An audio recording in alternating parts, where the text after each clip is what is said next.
Quarter ফাইনালে কঠিন প্রতিপক্ষ পেল আর্জেন্টিনা। আবারও ফ্রান্সের সামনে আর্জেন্টিনা। কোয়ার্টার ফাইনালে কবে কখন মাঠে নামবে এই দুই দল বিস্তারিত জানতে ভিডিওটি না টেনে শেষ পর্যন্ত দেখতে থাকুন। অলিম্পিক ফুটবলের ব্লকবাস্টার বললেও হয়তো কম বলা হবে।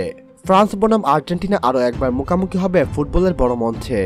2018 বিশ্বকাপের রাউন্ড অফ 16-এ ফ্রান্স আর্জেন্টিনাকে হারিয়েছিল 4-3 গোলের ব্যবধানে। 2022 সালের বিশ্বকাপ ফাইনালে ট্রাইব্রেকারে ফ্রান্সকে হারায় আর্জেন্টিনা। এরপর থেকেই ফুটবলে সেলসবুচ আর আল বিলেস্তাদের দূরত্ব রংমাত্রা ছাড়িয়েছে।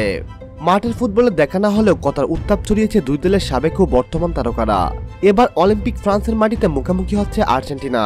আর্জেন্টিনা গ্রুপ পর্বের চ্যাম্পিয়ন হতে পারলে ফাইনাল তাদের দেখা হওয়ার সম্ভাবনা ছিল। তবে আর্জেন্টিনা নিজেদের গ্রুপে রানার্স আপ হয়েছেন আর ফ্রান্স নিজেদের গ্রুপে হয়েছে চ্যাম্পিয়ন। তাই কোয়ার্টার ফাইনালে তাদের দেখা হচ্ছে দুই দলের।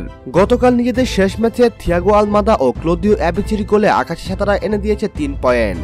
কিন্তু গ্রুপের অন্য ম্যাচে ইরাককে 3-0 গোলে বিধ্বস্ত করেছে মরক্কো। তাদের জুলিতেও আর্জেন্টিনার সমান 6 পয়েন্ট আর গোল ব্যবধানে ছিল সমতা।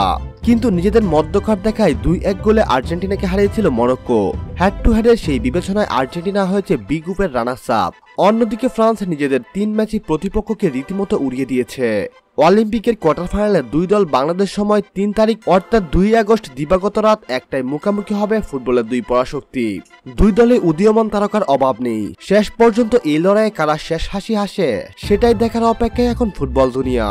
সম্মানিত ভিউয়ার্স, কে জিতবে কোয়ার্টার ফাইনাল ম্যাচ, আর্জেন্টিনা নাকি ফ্রান্স? আপনি আপনার ব্যক্তিগত মতামত আমাদের সঙ্গে শেয়ার করতে ভুলবেন না।